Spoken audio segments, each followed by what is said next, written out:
Films are made up of sequences. Sequences are made of scenes. And scenes are made up of shots. In the previous episode of this series, we went over how to frame your subjects, to isolate individuals, or create relationships. But as shot size and framing are decided, you'll need to consider camera height. Specifically, the angle of the camera. This is episode 3 of the shot list. Camera angles.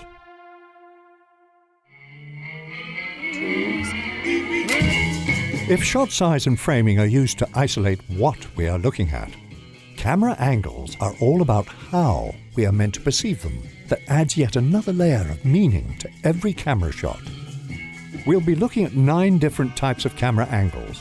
As we cover each camera angle and technique, we'll be filling out a shot list using Studio Binder that you can download and reference. Now, let's begin with our first camera angle, the low angle. Any shot that finds itself below a subject's eye line, looking up at them, is a low angle shot.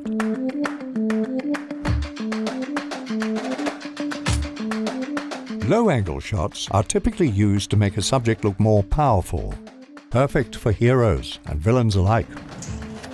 The degree can be subtle or extreme. Low angles are not confined to human subjects like in 2001, but the effect is the same. Let's look at the scene. Man, that lousy Mufasa. Man, I hate lions. So pushing and hairy. And man, are they ugly. Oh, surely we lions are not all that bad. Oh, Scars, just you. Consider this low-angle shot of Scar. Everything about this shot spells villainy. The color, the smoke, the darkness, the expression. But it is the low angle that brings it all together. For more on the low-angle shot, check the description for our video where we break down how to use a low angle in more detail. Up next, a complementary angle often paired with the low angle, the high angle shot. While low angle shots can pump a character up, high angle shots can beat them down. You will rise from the ashes! High and low angle shots are often paired in the same scene to heighten the imbalance of power between subjects. High angles are typically used to diminish a character, making them appear weak or vulnerable. An extreme variation of the high angle is the aerial shot, typically used to establish environments, cities, landscapes, or to present characters moving through a larger world. Starpointer 3 headed northeast. What, did you stop for drive-through? For a rather extreme example of a high-angle shot, we look to the Avengers. A powerful hero needs a powerful villain. And what better way to challenge our muscle-bound protagonists than a threat that dwarfs them? In the description, you'll find a link to our high-angle video essay where we break down how to use this towering shot to convey narrative or character details and elicit a viewer's emotional response. When high angles approach 90 degrees above the subject, they become the overhead shot. An overhead shot, also known as a bird's eye view or a God's eye view, finds the camera directly above the subject, shooting straight down. Overhead shots are great for showcasing complex movements, and they could suggest a connection to the divine, or to capture the horrific details of a crime scene. Consider this moment from The Master.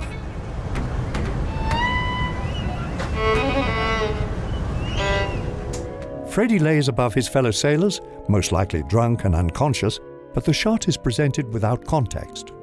All we see is a character who is disconnected. in more ways than one. And now, an angle that puts us off balance. The Dutch angle.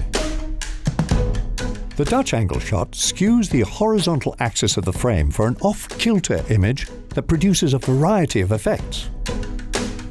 A Dutch angle can create a sense of unease, mania, Back, Jim, back. If you don't buy things, toilet paper, new cars, computerized blenders, electrically operated sexual devices, stereo systems with brain... terror, or bewilderment.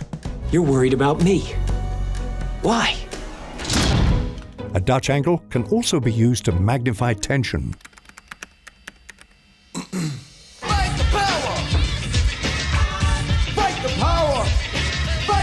In Do the Right Thing, director Spike Lee uses Dutch angles to intensify the vitriol between embittered characters. Get that jungle music off! We ain't in Africa! Why ain't gonna be about jungle music? Why ain't gonna be about Africa? As the racial tensions rise to a boiling point, so does the angle of the tilt.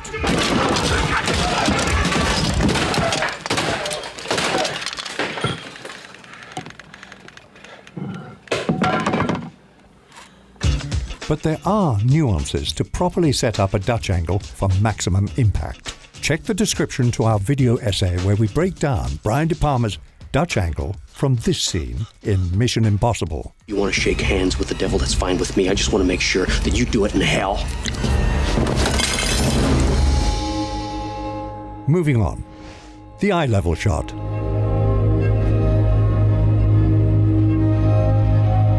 Shooting an eye level is perhaps the most commonly used camera height. For the audience, it is the most natural height to regard a character. An eye level shot doesn't impose judgment on a character in the way a high or low angle shot does. But that doesn't mean it can't be engaging or dynamic. An IPO is an initial public offering. It's the first time a stock is offered for sale to the general population. In The Wolf of Wall Street, Jordan Belfort delivers this monologue straight into the camera at eye level. Look, I know you're not following what I'm saying anyway, right? That's okay, that doesn't matter. The real question is this: was all this legal? Absolutely f***ing not. The eye level shot, along with breaking the fourth wall, creates an instant connection to Jordan and his scheme. For more on the fourth wall, check the description for a video essay on how it can be used to create an instant rapport with your characters. Now, if we drop just a little below the eyes, we land at our next camera height. The shoulder level shot. If eye level is the most common and neutral shot height, then shoulder level is the runner-up. The lower position gives the illusion of a slightly low-angle shot without its heavier connotations. Shoulder level shots are often used during conversations and frequently become an over-the-shoulder shot, or OTS. They can also emphasize a height difference, which translates visually to a power difference. Whoa! Damn! In a romantic situation, the barely upturned eye line can enhance an affectionate glance. In our OTS video, we break down this scene from Westworld. In the beginning, I imagined things would be perfectly balanced. To illustrate how camera placement can connect or disconnect your characters. On to our next camera angle. The hip level shot. The hip level shot can be found in every genre, but it makes its home in the Western, often in conjunction with the cowboy shot, which we covered in episode 1, Shot Size. The principal reason for this is because gun holsters rest at hip height. Let's look at Sergio Leone's The Good, the Bad and the Ugly. Leone jumps between various hip-level holster shots and eye-level extreme close-ups to create an iconic sequence that is as exciting as it is tense.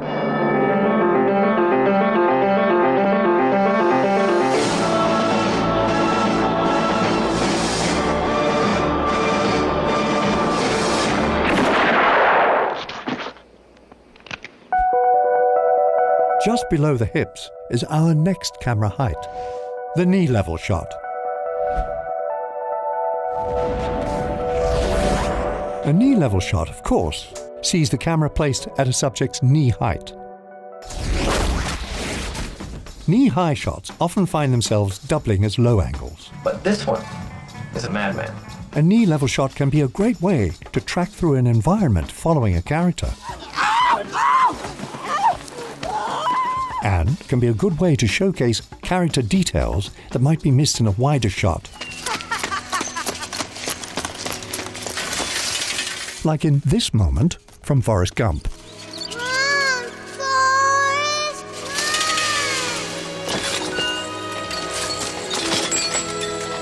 This perfectly chosen knee-level shot gives us a front-row seat to his personal triumph. Run, Forrest, run!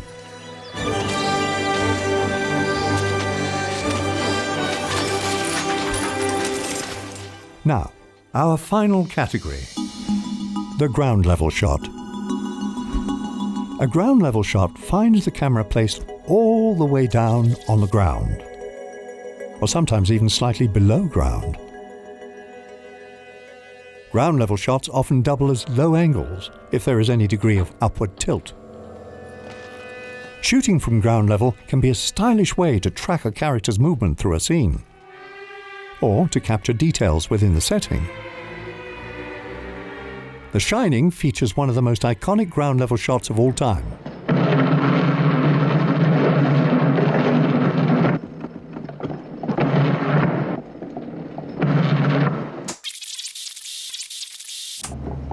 The shot is full of dynamic movement as we track behind Danny's tricycle. The iconic carpet pattern and engrossing sound design keep us intrigued by this lengthy shot. It's haunting, even before we get to room 237.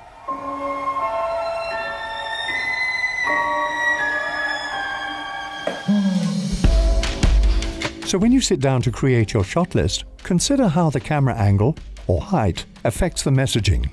Be creative with your choices, don't just settle for what's expected. And don't worry about remembering all of these camera angles. If you're using our shot listing software, all of these options are built in. Mix and match, try different combinations of shot sizes, framing and angles. Get creative. You can find a link to StudioBinder in the description. It's free to get started. You'll also find a link to this full shot list and storyboard. Use it as inspiration for your next shoot. In the next episode of the shot list, we'll turn attention to camera focus or depth of field and how they can be used to draw the audience in. That's it for now. It's time to take your shots to new heights.